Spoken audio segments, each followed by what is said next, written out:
자, 안녕하세요. 지난 토요일 날, 그러니까 오늘이 벌써 일요일인데 18일이었어요. 오늘 19일인데 18일 날 비상계획관 시험이 있었어요. 물론 뭐 오전 시험 보고 오후 시험 보고 객관식 보고 주관식 보고 굉장히 바쁘신 하루를 지내셨는데요. 자, 그중에 객관식 시험 문제에서 헌법 요 문제 해설 강의를 좀 해보려고 이 시간 빠르게 물론 도움이 있으셨어요. 저 도움 주신 분 감사합니다. 자, 이 자리를 빌어서 정말 감사합니다. 뭐 지금 모 대령님이신데 그분이 시험을 보시고 나서 바로 이제 시험 답안지를 저에게 촬영을 해갖고 보내주셨어요. 그 다음에 저는 이제 워드 치고 그런 식으로 해가지고 이 자리를 만들게 됐습니다. 자, 하여튼간 도움 주셔서 감사합니다. 좋은 결과가 있길 바라고요. 만약에 제가 도움이 될 수 있는 기회가 된다면 정말 좋은 그런 강의로 보답을 드리겠습니다. 자, 일단은요, 지난 토요일이었죠. 5월 18일 날 있었던 상반기 비상계획관 헌법 해설 강의를 할 텐데요. 전반적으로 문제 내용이나 이런 걸 한번 좀 살펴볼게요. 자, 전반적으로 모두 다 15문제가 출제됐어요. 그러니까 5월 18일 날 있었던 비상계획관이죠. 뭐 비상계획관이라고 줄여서 얘기하는데 뭐 비상대비를 준비하시는 분들이죠. 비상계획관. 자, 이거 행안부에서 주관하는 시험이고요.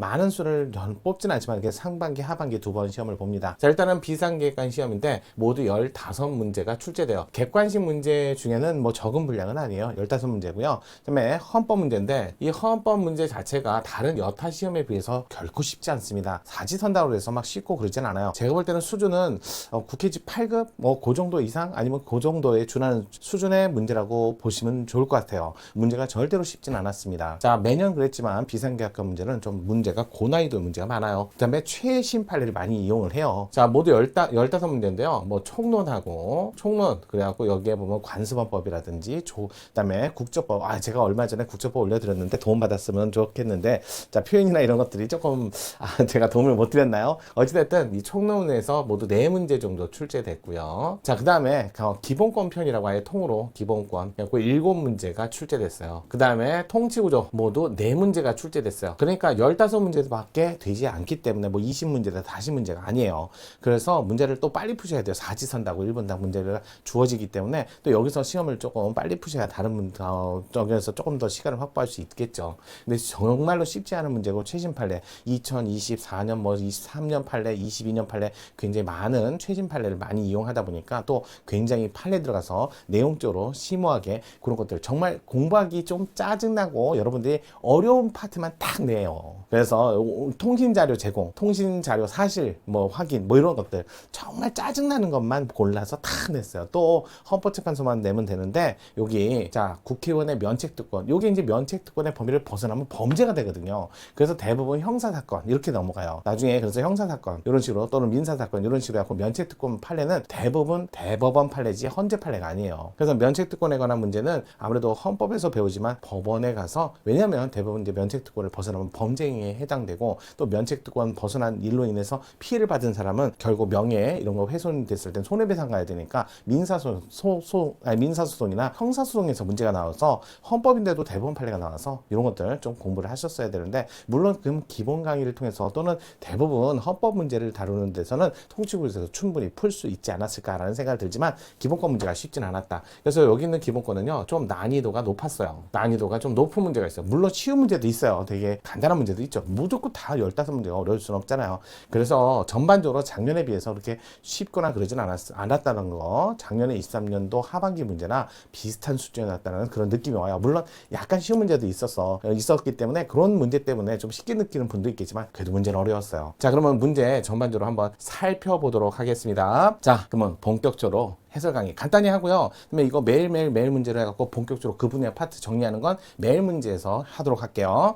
자, 그러면 볼게요. 자, 요거. 자, 1번 문제부터 바로 가보도록 하겠습니다. 평등권에 대한 설명으로 옳은 것은 기본적인 내용 설명은 아무래도 매일 문제 하면서 한 문제씩 하고요. 왜 시간 배정이 그렇게 많이 들어가지는 않으니까요. 자, 평등권에 대한 설명 중 옳은 것을 찾아라 라고 했던 문제였어요. 옳은 문제. 자, 볼게요. 평등원칙. 자, 평등원칙 위반 여부를 심사함에 있어서 두 가지 우리나라에서는 이중기준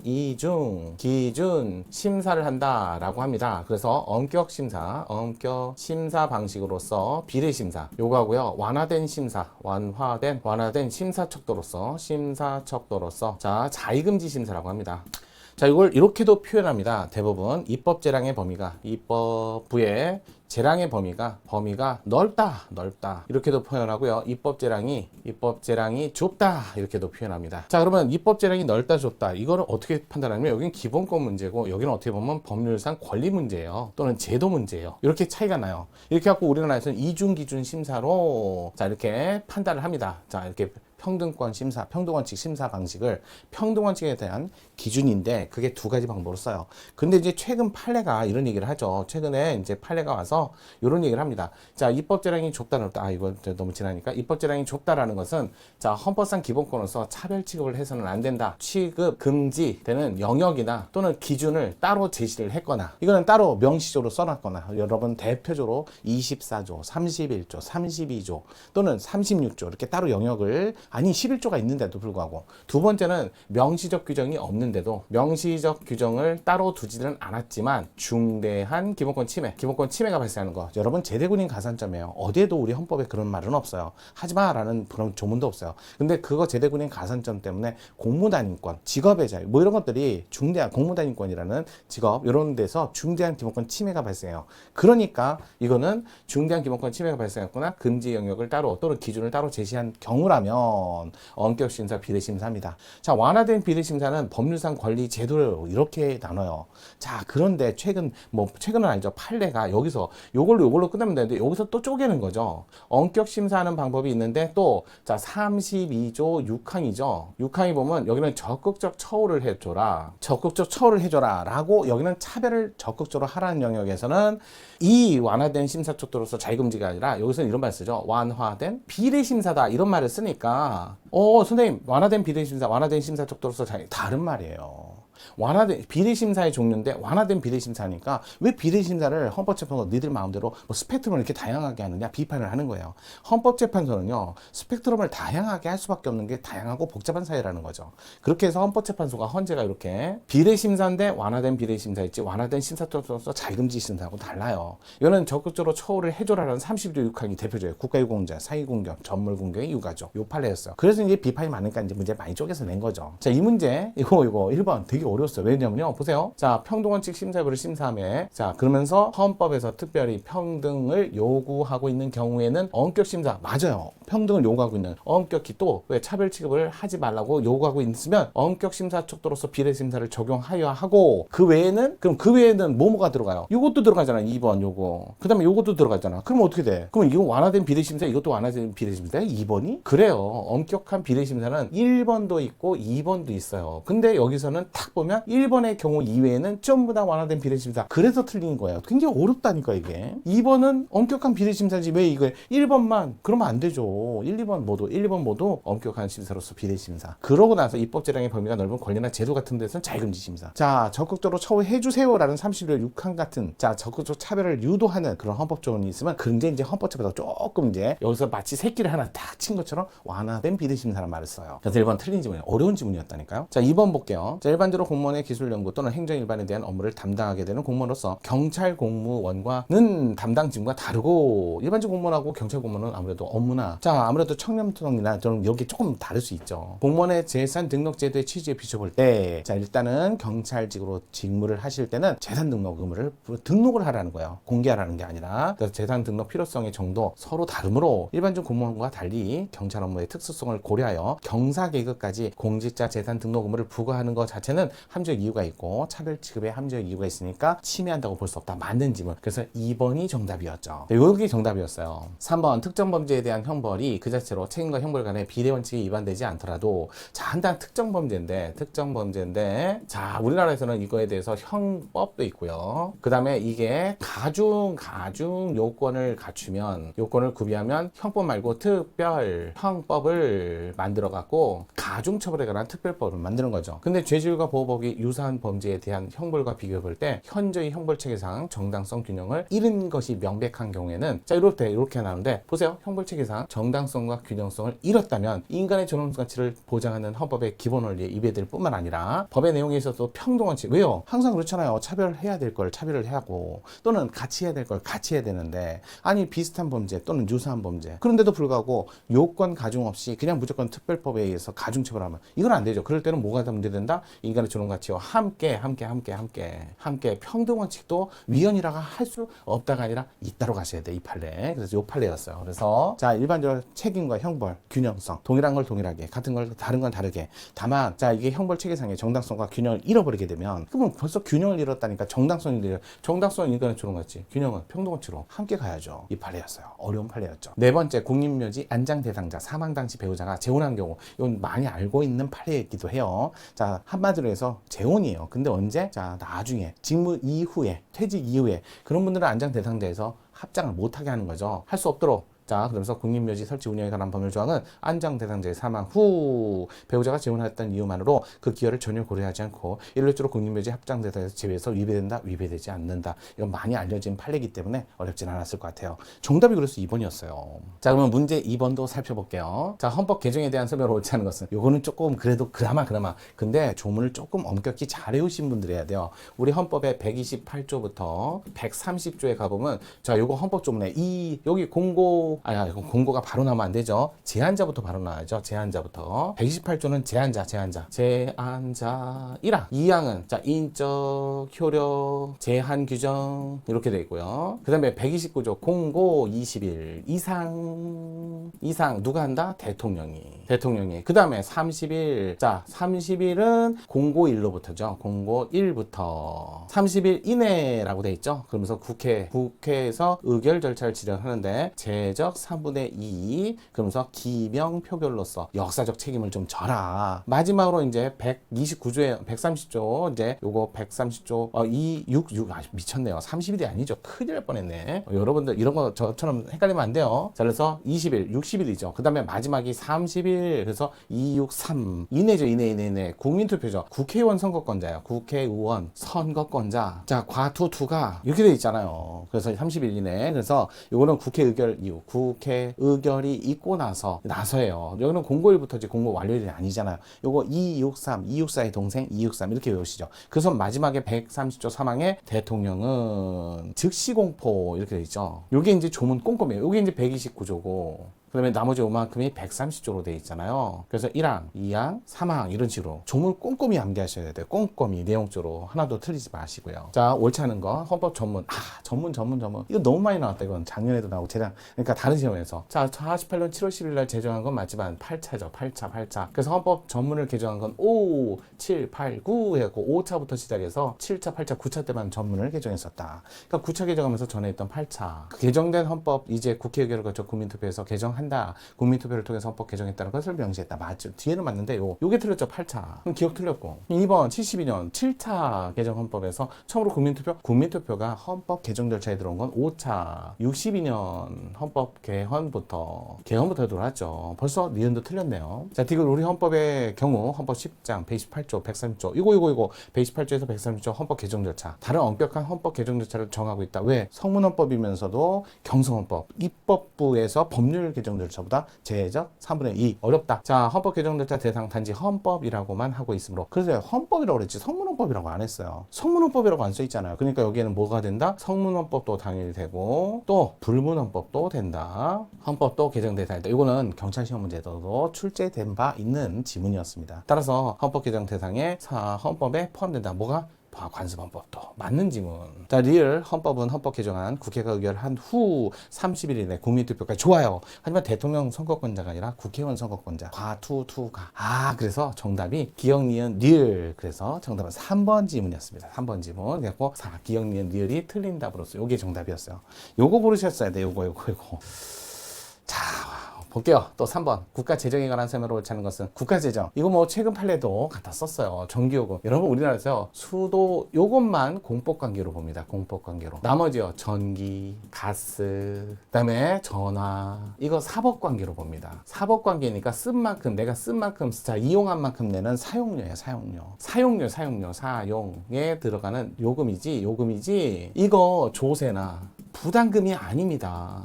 이거하고 다르다고요. 여러분 대표적으로 부담금 그러면 TV 수신료. 이거 부담금 맞아요. 부담금 맞아요. 부담금 맞아요. 하지만 수도료는 조세 이렇게 그렇게 가셔야 돼요. 그래서 전기요금은 전기 판매업자, 전기 사용자 체결한 전기 공급 계약에 따라 전기를 공급하고 그에 대한 대가로 전기 사용자에게 부과되는 것 인적 공적 부담의 일조로서 국가나 공단체 특정한 공익사업 특별한 관계 있는 자에게 해당하는 사업에 필요한 경비를 부담시키는 부담금의 개념 표지에 포함된다? 포함되지 않습니다. 조세도 아니고 부담금도 아니었어요. TV 수신료는 부담금 맞아요. 옳지 않은 거 1번이 정답이었습니다. 이거 탁 고르신 분은 밑에는 안 내려가도 되는데 근데 내려가는 분들은 보시면 되죠. 헌법은 한 회계연도를 넘어 계속해서 뭐 5년 뭐 이런 기록을 하죠. 이걸 뭐라고 그래? 자, 계속해서. 그래서 계속비는 금액을 정하면 안 돼요. 몇 년을 할지 이렇게 5년 이런 식으로 연한을 정해야 돼요. 따라서 계속비 정할 때는 연한을 정해서 맞아요. 3번 국가재정법에 따르면 정부는 법령에 따라 국가 지급해야 할 지출이 발생하거나 증가하는 경우 이미 확정된 예산을 확정된 이후에는 추가 경정 예산 그냥 추경이라고 줄여서 얘기하죠. 자, 하지만 확정되지 않았어요. 아직. 그러면서 확정하면서 같이 정하는 거예요. 예상치 못한 그건 예비비. 이렇게 정리하시면 되죠. 그래서 3번은 맞는 지문. 4번 기획재정부 장관이 2016년 정부 예산 편성 행위 중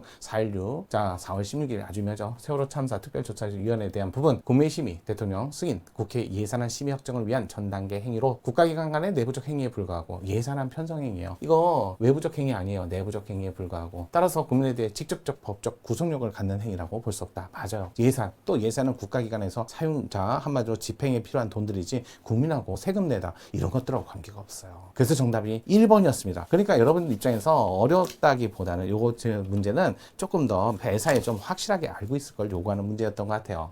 자, 정답 3번에 1번. 자, 4번 볼게요. 국적에 대한 설명을 옳은 것은 자, 헌법 전문에 대한민국 임시정부 법통을 계승. 요거 현행헌법에 처음 들어온 거 아시죠?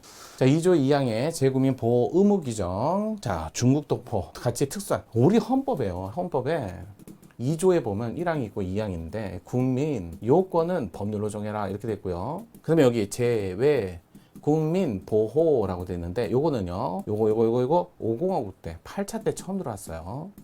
근데 헌법 어디에도 이런 말은 없어요. 제외, 동포. 이건 규정이 없어요. 그러니까 헌법상 의무는 없다라는 뜻이야. 헌법상 의무는 아니다. 이거는요.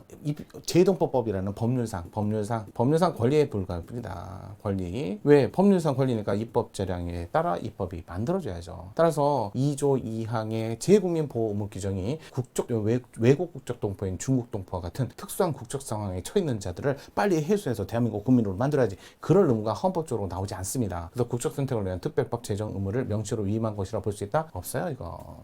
없죠. 옳은 것을 찾으라는 거니까. 자, 그 문제. 자, 바로 2번 지문 넘어갈게요. 출생에서 대한민국 국적을 취득한 복수 국적자, 국가안보, 외교, 국민 경제에 있어서 대한민국 국민 이익에 반하는 행위를 했다면 출생에서 대한민국 국적을 취득했는데요. 자, 그런데 법무부 장관은 대한민국 국적을 보유함이 현저히 부적법하다고 인정되는 경우는 처분을 거쳐서 대한민국 국적 상실을 결정할 수 있다. 자, 일반적으로 우리나라에서 국적 상실에 관한 문제예요. 대한 국적 상실의 문제인데요. 자, 일단은 뭐 이중 국적자가 우리나라 국적을 버리는 거 일반적으로 그러니까 우리나라 국적을 이탈하는 거예요. 외국에 있으면 외국에 주소가 있으면 외국 공간을 이용해서 이탈하는 거고 이거 부적법함을 청문 절차를 거쳐서 노노노노 이거는 그냥 국적 상실을 결정하는 거는 일반적으로 우리나라에서 국적 상실을 결정하는 거 자체는 이런 거 또 거치지 않고 할 수 있죠. 그래서 청문을 거치지 않고 상실 결정합니다. 세 번째 국적 회복 허가 애초에 허가 불가능한 법적 요소 그러니까 쉽게 얘기해서 이제 이런 것들 해를 주거나 또는 불법적으로 국적을 취득한 사람은 그걸 발견하면요 지체 없이요. 또 우리나라 국적 상실되면 지체 없이 있지만 이 기간 제한이 없어요. 취소는요.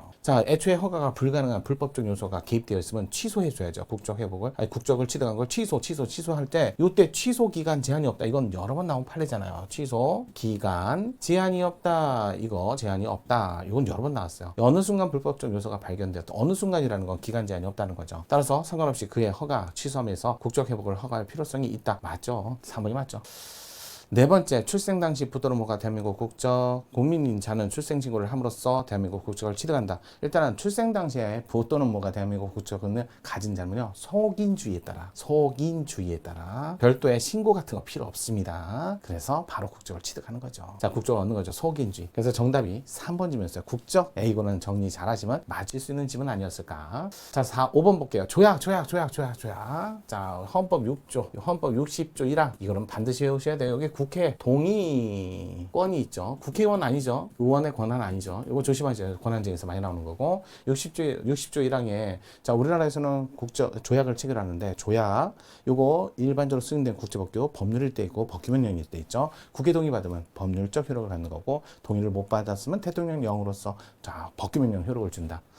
자, 그러면서 60조 1항 상호 원조 안전 보장에 관한 조약. 그냥 외워야죠. 60조 1항. 자, 60조 1항 상하니 조우하니 주하 제1이다. 특히 우호 통상은요. 언제부터? 옛날에는 통상조약이라고 그러는데 우호자가 붙으면 5공화국 때부터 붙었어요.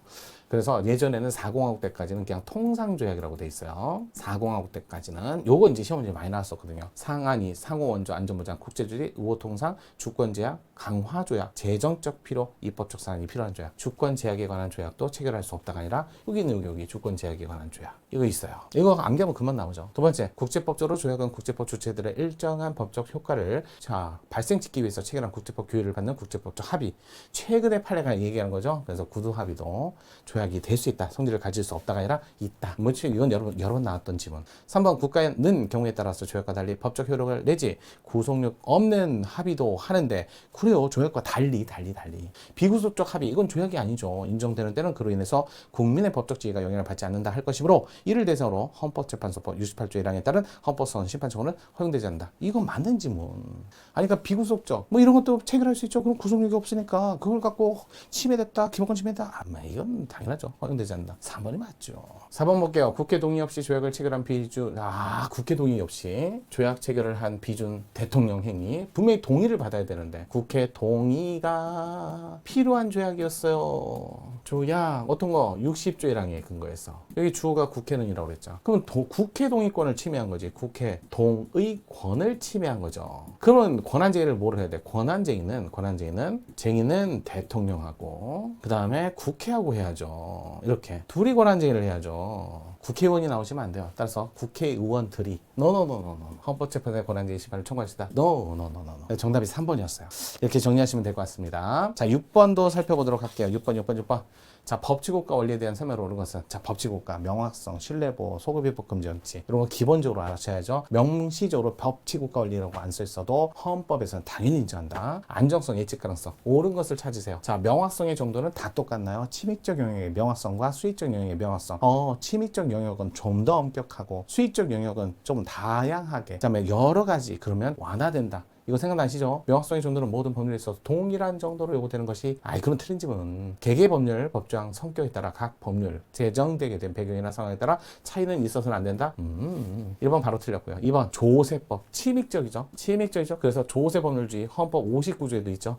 국가가 조세 재정 정책 탄력적 합리적으로 운영할 필요성이 매우 큰 만큼 조세에 관한 법규 제도는 신축적으로 변화할 수밖에 없다는 점. 자, 납세의무자. 왜냐면요. 조세는 매번 바뀌어요. 진짜 솔직히 말해서 국세법이 1년에 몇 번이고 바뀌죠. 납세의무자로서는 국법 질서, 의관, 신뢰를 바탕으로 적극적으로 새로운 법률 관계 형성하였다든지 하는 특별한 사정이 없다면 그럼 원칙적으로 세율 등의 현재 세법이 언제든지 영원하게 가리라고 신뢰하면 돼요, 안 돼요? 안 되죠. 언제든지 바뀔 수 있다니까. 신뢰할 수 없다. 맞네.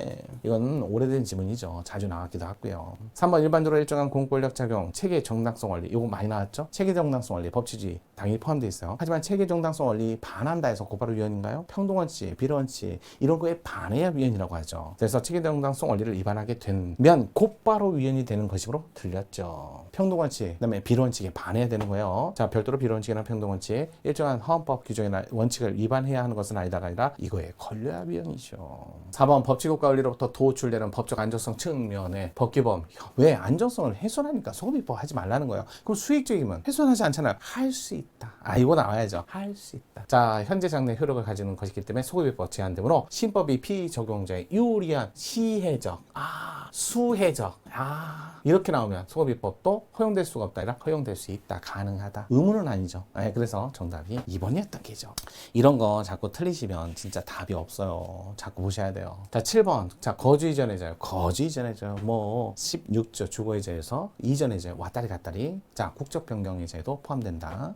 자, 이탈의 자유도 있고 출입국 자유도 있어요. 자, 볼게요. 이것도 보시면 돼요. 자, 옳은 것이에요. 누구든지 주민등록은 30일 거주 요건을 검토하는 거지 왔다리 갔다리 문제가 아니잖아요. 무관하게 맞네. 거주지를 자유롭게 이전할 수 있으므로 주민등록 여부가 거주 이전의 자유와 직접적 관계가 있다고 보기에는 어렵다. 대표적이죠. 그럼 거주 이전의 자유는 왔다리 갔다리 이전하는 거예요. 장소적인 문제는 주거의 자유에서 찾으셔야죠. 1번이 바로 맞았어요. 그러면 나머지 어렵지 않은 판례도 있고 어려운 판례도 있으니까 경찰 버스 이 차피 사건 아시죠? 자, 서울광장은 주거지가 아니죠. 주거지가 아니니까 거주 이전의 자유도 대상이 되는 거 아니죠. 그래서 일반적 행동의 자유권이다. 행동의 자유권. 그 다음에 심지어는 침해됐다. 왜? 차폐해서 완전히 못 가게 만들었으니까 아무도 지나갈 수 없게 했으니까 이것까지 아셔야죠. 서울광장 둘러싼 통행 제지한 행위 일체의 집회를 금지하고 일반 시민들의 통행조차 금지하는 전면적이고 광범위한 극단적 조치. 서울광장 통행하려는 거주 이전의 자유와 관계가 없다니까요. 일반적 행동의 자유권을 침해했죠. 2번 틀렸고 3번 거주 이전의 자유는 국민 물론이고 외국인 그 주체가 될 수 있어요. 외국인은 입국의 자유는 없고 출국의 자유. 자, 사법인은 법인도 삼성도 강남에서 저쪽 송탄 오산 그로 옮겼잖아요. 요즘 말 많은 주체가 될 수 없다가 아니라 될 수 있다 해야죠. 오산 동탄이가 무슨 옮겼잖아요. 4번 거주 이전의 자유는 국내에서 체류지와 거주지를 자유롭게 정할 수 있는 자유뿐만 아니라 나아가 국외에서 체류지와 거주지를 자유롭게 정할 수 있는 해외 이주 자유를 포함하나 대한민국 국적을 이탈할 수 있는 국적 변경의 자유까지도 포함된다 해야죠. 포함될 수 없다. 바로 나오죠. 국적 이탈, 출입국 포함돼요. 정답은 1번이었어요. 자, 그래서 요거 7번이 정답 1번. 자, 8번 문제 보도록 할게요. 자, 헌법 13조 3항. 뭐예요? 연자제 금지. 이것도 연자제 금지하는 거 50하고 뭐 이때 들어왔다 뭐 이렇게 하고 많이 나오는 거니까 모든 국민은 자기 행위가 아닌 친족 행위로 인해서 불이익한 처우를 받지 아니한다라고 50하고 때 들어온 내용이고요. 이에 대한 설명으로 옳은 것은 자, 일단 13조 3항의 친족 행위 본인 간의 실제적 의미에 아무런 관련성이 인정할 수 없음에도 불구하고 오로지 친족이라는 사유 자체만으로 불이익 처우를 가는 경우뿐만 아니라 타인행위를 여기 왜 들어가요? 아니, 연자제는 친족 간의 문제만 다룬다니까. 친족 간의 문제만. 따라서 자, 타인의 행위로 인한 것은 적용된다 그러면 틀린 지문이죠. 친족 간에만 해요. 그래서 여러분 양벌 규정 아시죠? 종업원의 사장님 친족 아니잖아요. 거기다 연자제 얘기하면 안 되죠. 자, 2번 퇴직연금 일시금을 받은 사람과 그 배우자, 아니 이미 받은 사람, 그러면 배우자 기초연금을 지급하지 아니한다라고 규정한 거. 이거 판례가 이것만 있는 판례도 있고 요것도 같이 있는 판례도 있고 전부 다 전 취지하고 별로 다르지 않아요. 따라서 기초연금법, 공무원연금법 다 나오죠. 자, 퇴직연금 일시금 수급자의 행위와 실질적 의미 있는 아무런 관련성을 인정할 수 없음에도 불구하고 오로지 친족이라는 사유만으로 이거 불이익을 가는 조치가 아닙니다. 이미 받았거든요. 배우자는 이미 받은 사람이 따로 있고 그 배우자잖아요. 그러니까 받은 사람의 배우자잖아요. 그 배우자라고 했으니까 이미 받았는데 뭐 볼 수 있다? 불리한 처우가 아닙니다. 3번 볼게요. 직계존속이 외국에 영주할 목적이 없이 체류한 상태에서 출생한 자. 이거 뭐예요? 원정 출산. 병역의무 이행하셔야죠. 병역의무를 해소한 경우에만 국적 이탈을 신고할 수 있도록 하는 국적법 12조 3항. 국적 이탈하려는 자의 행위가 아니라 직계존속 행위에 따라서 국적 이탈 신고 요건으로서 병역의무 해소 요구라는 불이익 처우를 결정한 연자제하고 아무 관련이 없어요. 이건 국적 이탈 문제예요. 거주 이전의 자유 안에 있는 국적 이탈 문제예요. 연자제 금지 규율하고자 하는 것과 대상이 될 수 있다? 그러면 틀린 지문. 4번 고위공직자 범죄수사처 설치 운영에 관한 법률에 의하면 이거 고위공직자 요거. 자, 그다음에 고위공직자 가족 요즘 말이 많죠. 고위공직자의 직무 관련해서 스스로 범한 범죄에 대해서만 고위공직자 범죄수사처 수사를 받거나 기소되니까 아니 저지른다 해서 범한 자에 대해서만 그럼 연자제 문제되지 않죠. 아니 그거 무관하게 친족들을 묶어야 문제되는 거죠. 이거 문제되지 않습니다.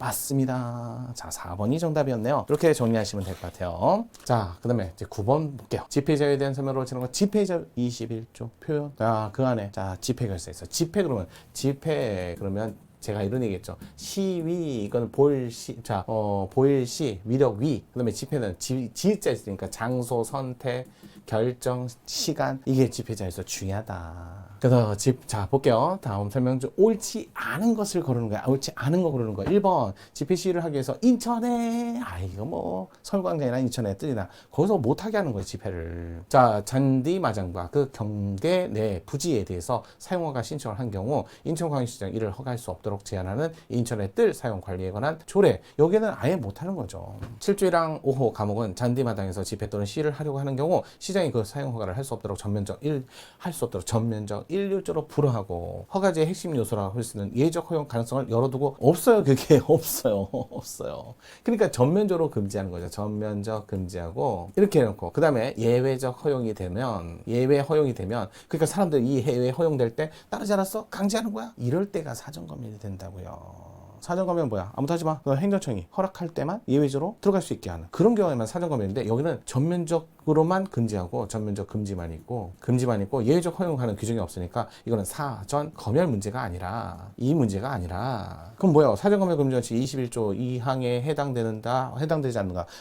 해당 안 되면 합헌이에요? 아니죠. 바로 그 다음에 37조 2항에 과잉금지원칙을 검토해야죠. 이걸 검토해야죠. 그래서 얘는 과잉금지원칙에 반해서 위헌이었던 결과까지 하셔야죠. 이거 사전검열 금지 원칙에 위반된다가 아니라 과잉금지 원칙이에요. 과잉금지 원칙에 반했다. 필요성에 반했다. 필요성, 마지막에 균형성에 반했다. 아주 유명한 판례이기도 합니다. 그냥 바로 1번이 바로 틀린 지문이었어요. 인천의 사건은 뭐 최근 판례입니다. 이거 조금만 최근 판례 보신 분은 다 아실 거예요. 이번 공직선거법 103조 3항 누구든지 선거 기간 중 이거 23년, 21년에 대거 나왔잖아요. 선거 기간 중이든 아니면 예비후보자 기간 중 예비후보자든 판례 많이 나왔잖아요. 일률적으로 예외 없이 옛날에는 그냥 단체 모임 하지 마세요. 그 중에 옛날에 뭐랬어? 선거운동 기간 중에 어쨌든 영향을 미치게 하는 집단 단체라면 할 수 있었는데 문제가 그 밖에 집회나 모임을 개최할 수 없다라고 했던 거예요. 너무 포괄적이라는 거야. 그래서 이번은 선거의 공정 평온에 대한 구체적 위험이 없는 경우에까지도 특정한 사실이나 또는 견해를 표명하는 것을 금지하는 억압하는 것으로 악용될 그래서 다원주의적 가치관을 전제로 하는 현대 사회에서는 반한다. 민주주의 법 부합하지 않는다. 그래서 헌법으로 결정받은 거잖아요. 3번 집회 시 조치에다가 확성기 사용 기준을 초과해서 소음을 발생시키는 거 금지. 그래서 확성기 최소 소음 기준 마련했잖아요.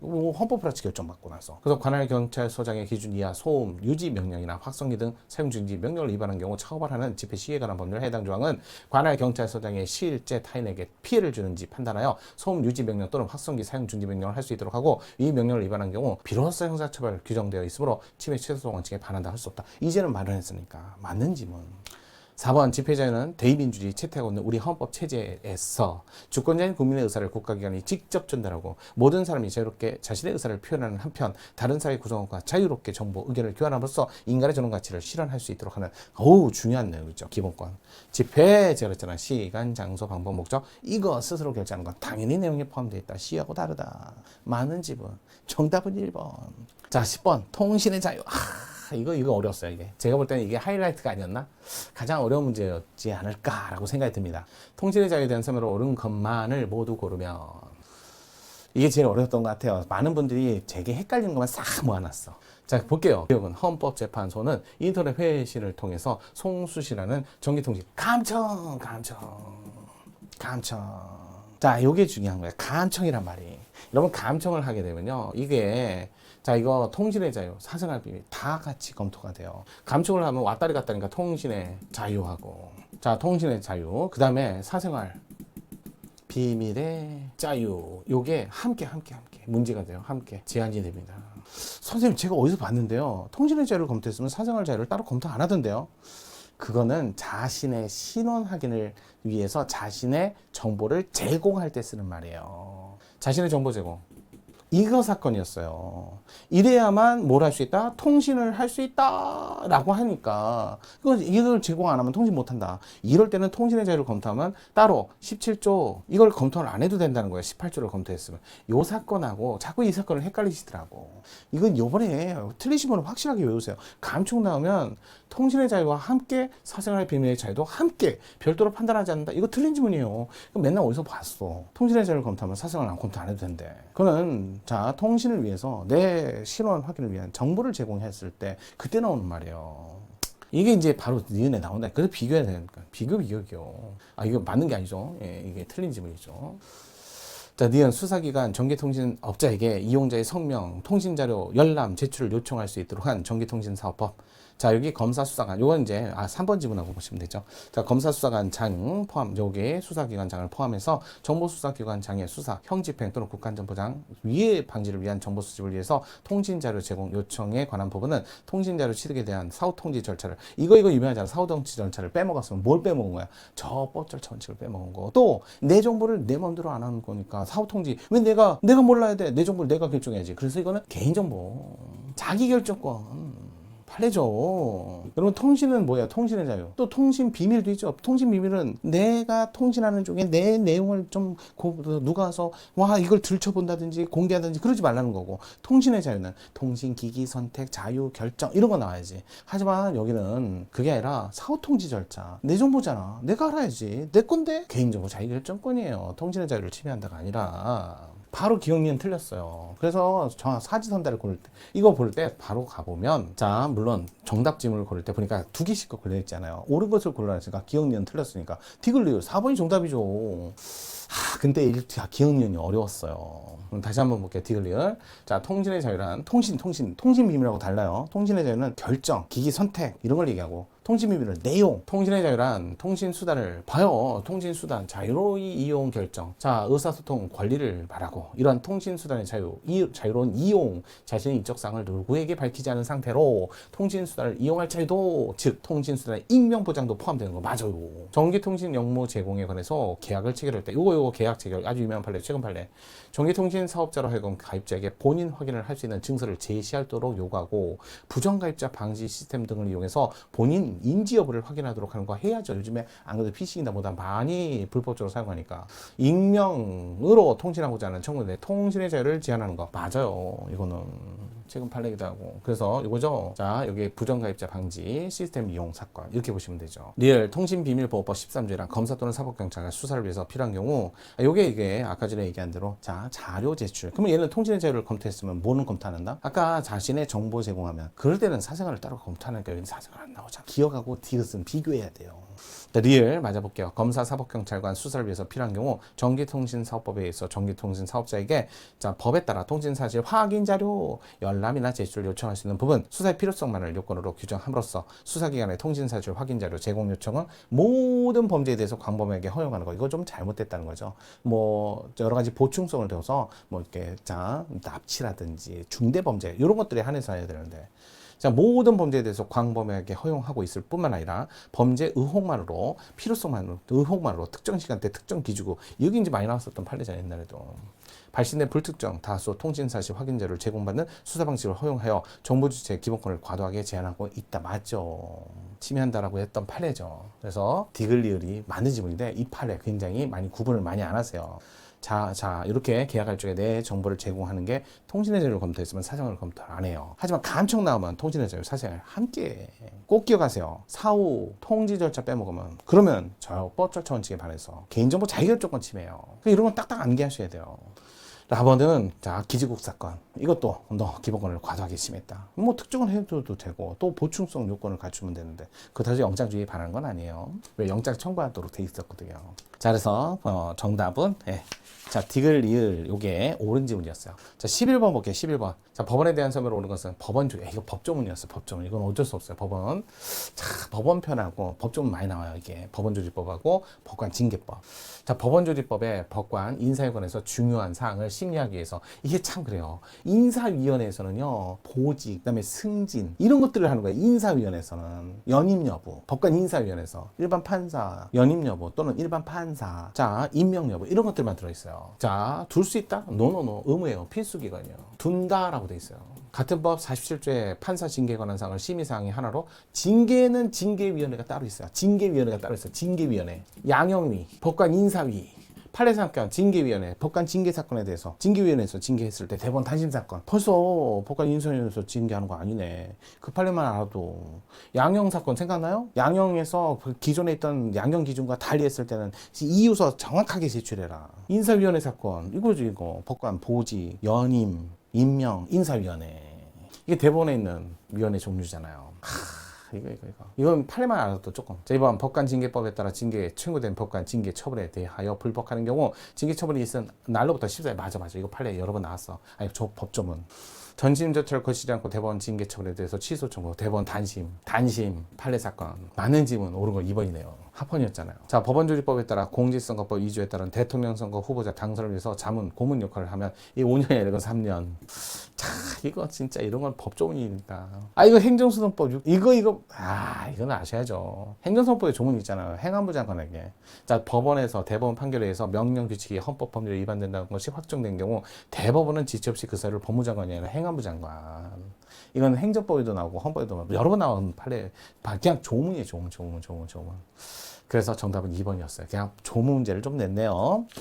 자, 볼게요. 자, 문제가 길고 정말 어려운 문제도 있고 쉬운 문제도 있지만 대부분 어려웠어요. 이건 쉬웠어요. 양심의 자유. 옳은 것은, 자, 이거 여러 번 나왔죠. 가해 학생에 대한 조치로서 피해 학생에 대한 서면 사과, 합헌이라는 것도 결론을 아셔야 되고, 가해 학생의 선도 교육 목적, 피해 학생, 가해 학생 사이의 분쟁 조정 목적을 제대로 기여하지 못하면서 피해 학생의 고통만 가중시키거나 다른 분쟁을 유발시킬 수 있는 것이므로 가해 학생의 양심의 자유를 침해한다. 합헌이라니까. 두 번째, 양심은 어떤 일의 옳고 그름을 판단함에 있어 그렇게 행동하지 않냐고는 자신의 인격적 존재 가치가 허물어지고 말 것이라는 진지한, 강력한, 구체적인, 추상적인 거 아니죠. 이거 맞는 지문. 이거 팔려오면 그대로 갖다 놓는. 3번, 양심의 자유. 보장하고자 하는 양심은 민주적 다수의 사고, 정의 질서하고 똑같을 필요 있어 없어요? 필요 없잖아요. 일치하지 않습니다. 안 와도 돼. 안 와도 돼요. 개인적 현상으로서 지극히 주관적인 양심이라 할 수 없다가 아니라 주관적 양심이죠. 4번, 양심은 그 대상, 내용, 동기 무엇이든 관계없어요. 자, 따라서 양심상 결정이 이성적, 합리적인지 타당한지 법질서, 사회 도덕률과 일치하는지 여부는 양심의 존재하는 판단을 기준이 되지 않습니다.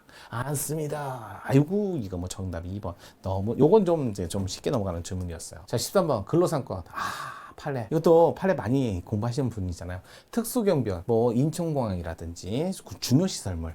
이분들은 뭐 근로상권을 행사할 수 없게 한다 해도 반하지 않는다. 아주 유명한 사건이었잖아요. 옳지 않은 것이었는데 이건 옳은 지문이었죠. 수행해야 할 경비 업무 중요성과 특수성, 공공성을 고려해서 특수경비원에게 일반 근로자 같은 수준의 제한 없이 단체 행동권을 보장하기 어렵다는 거 분명. 특수경비원, 태업, 파업, 그 밖에 경비 업무 정상적 운영을 저해하는 일체쟁의를 금지하는 거 침해하지 않는다. 이건 뭐 많이 나왔던 판례니까요. 자, 2번 최저임금 산입을 위해서 임금 지급 주기에 관해서 취업 규칙을 변경하는 경우 노동자, 근로자 과반수 동의를 받을 필요 없도록 최저임금법, 이것도 뭐 최근 판례긴 한데요. 산입된 임금에 관한 부분 침해한다고 볼 수 없다. 맞아요. 최근 판례기다고요. 자, 3번 청원경찰 복무에 관해서 국가공무원법. 이건 유명했잖아요. 청원경찰 전면적으로 근로상권 전면적으로 이거 제가 못하게 하면 금지하는 거 침해했다. 그래서 최소성 원칙에 반했다. 맞는 지문이잖아. 그다음에 4번 사용자가 노동자 운영비를 원조 행위를 금지하는 거, 이거 침해했다라고. 왜? 운영비는 지원해도 되죠. 하지만 노동 전임자, 노동조합의 전임자에게 월급 주는 걸 그건 금지하는 건 합헌이고, 이건 너무나 많이 잘 나오는 판례인데 반하지 않았다가 아니라 반했다. 옳지 않은 건 4번 지문. 뭐 많이 나온 판례로만 묶은 것 같아요. 자, 14번 볼게요. 14번. 자, 국회의원 특권의 이거 면책특권 사건이었는데요. 면책특권은 대부분 이거를 벗어나 버리면 범죄가 되거나 또 이걸로 인해서 명예 침해를 위한 손해배상 사건이에요. 손배사건. 그러니까 대부분 뭐예요? 범죄는 형벌이고, 그다음에 손배는 민사니까 형사, 민사. 이거 대법원 판례밖에 없어요. 그다음에 헌법의 45조고요. 그래서 여러분들이 헌법재판소 판례 없는 대법원 판례가 당연하죠. 여기서 너무 범죄고 그다음에 손해배상 대상이 되는 게 대부분인데요. 면책특권의 대상이 안 되다 보니까 그래요. 1번 면책특권 대상이 되는 행위는 국회 직무수행에 필수적 국회의원, 국회 내에서 직무상 발언과 표결 그것만 얘기하는 게 관련된 행위도 포함된다. 유성환 의원 사건, 떡값 사건도 다 나왔잖아요. 의사표현 행위 자체에만 국한되지 않고 이를 통상적으로 부수해서 행해지는 행위까지 포함하며, 따라서 그와 같은 부수한 행위 여부는 구체적 행위, 목적, 장소, 태양, 종합적 개별적으로 판단한다. 맞지? 이게 바로 떡값 사건에서도 나왔던 사건이잖아요. 유성환 의원 사건. 그다음에 국회의원, 피고인, 국가안전기획부, 정보수집팀, 대기업 고위 관계자, 중앙일간지 사주 간의 사적 대화, 불법 녹음, 떡값 명목에 금품 수수했다는 내용의 게재된 보도자료 작성, 국회 법제사법위원회 개의 당시 국회의관 기자실 미리 유성하는 배포 사건, 이것도 포함된다. 뭐 유명했던 사건이기도 하고요. 자, 3번. 자, 국민의 대표자 국회의원은 입법과 국정통제 등에 관해서 광범위한 권한을 부여받고 나아가 그 직무를 적절히 수행할 수 있도록 면책특권 보장받는 등의 통상적 공직자. 이것도 대법원에서 뭐라고? 아무래도 국민의 대표, 국민에게 의견을 많이 들어야지. 한번 비판도 많이 받아야죠. 비판을 폭넓게 수인돼야 된다. 맞는 지문. 4번 발언의 내용이 허위라는 점을 인식하지 못했더라면 이건 인식했는데도 불구하고 또는 잘 알아보지 알아보지 않았다, 명백하다. 그러면 그 면책특권 대상이 아니죠. 하지만 인식하지 못했다면 면책특권 대상이 된다고 할 수 없다가 아니라 된다 해야죠. 인식했는데 알아보지 않았고 명백하다. 그러면 면책특권 대상이 아닌 거지만 이거는 인식하지 못했다면 다소 그 내용의 근거가 부족하거나 진위 여부를 확인하기 위한 조치를 제대로 하지 않았다 해도 면책특권의 대상이 된다. 되지 않는다. 4번이 틀렸네요. 또 많이 나왔던 판례기도 해요. 뭐 어느 교재나 다 있어요. 헌법교재 가면 기본적인 내용의 설명이 있죠.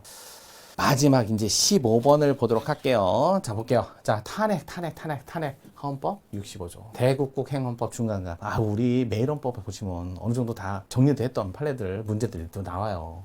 탄핵하고 만약에 형사재판하고 같이 진행하면 탄핵 절차를 일시 중단하고 형사 절차에서 유죄 확정되면 기각하고 끝내버린다. 목적 달성했으니까 파면됐으니까. 자, 1번 헌법은 물론 형사법이 아닌 법률 규정이 형사법과 같은 구체성, 명확성을 가지지 않은 경우가 많으므로 탄핵 소추 사유는 아무래도 공소사유를 특정을 해야 되는 걸 명확히 요구될 수는 없고요. 소추 의결서에 또 피청구인의 방어권을 행사할 수 있고 헌법재판소가 심판대상을 확정할 수 있을 정도 사실관계를 구체로 기재하면 충분하다. 이거 박근혜 대통령 사건도 그랬고 2004년 우리 대통령 탄핵은 딱 2번. 요즘에 행안부 장관 탄핵 사건도 있었고 법관 탄핵 사건도 좀 많이 생기잖아요. 검사 탄핵도 있고요. 그래서 요즘에 나온 것 같아요. 두 번째 헌법 65조. 자, 행정각부장 직무. 이게 바로 그 행정각부장, 행안부 장관 사건이잖아요.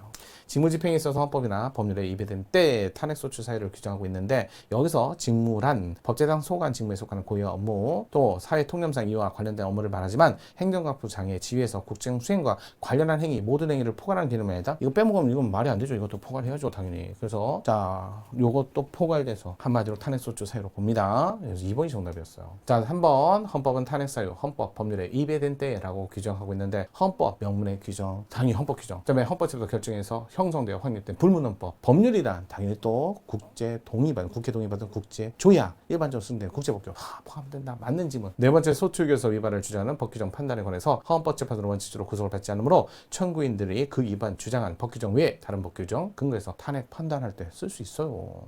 이거는 최근에 국회직 8급 문제에서 나온 지문들이었어요. 그러니까 그렇게 갖고 최근 여러분들 매일헌법 자주 보신다면 충분히 많이 도움을 충분한 건 아니지만 많은 도움을 받지 않았을까라는 생각이 듭니다. 자, 이 정인영 선생과 함께 한 5월 18일 날 있었던 그래요. 5.18 그날 당일날 있었던 시험 문제 한번 해설 강의를 해드렸습니다. 물론 아직까지 문제가 공식적으로 떠오르지는 않지만 저는 이제 문제집을 문제 시험지를 따로 얻어서 이렇게 해서 좀 해설 강의를 좀 해드렸어요. 자, 많은 참고가 되시길 바라고요. 그다음에 여러분 매일 헌법이 이렇게 여러분한테 정말 중요한 순간에 역할을 한다는 걸 다시 한번 느낄 계기가 됐네요. 저 자랑인가요? 자, 같이 해주시면 좋다는 뜻이에요. 자, 그럼 고생하셨습니다. 시험 보시라고 고생하셨으니까요. 진인사 대참여 이제는 기다리시고요. 다시 기회를 갖는다면 좀 참고를 하셔갖고 다음번에는 실수하지 않겠다. 이런 식으로 참고 자료로 쓰셨으면 좋겠습니다. 자, 헌법은 정의량이다.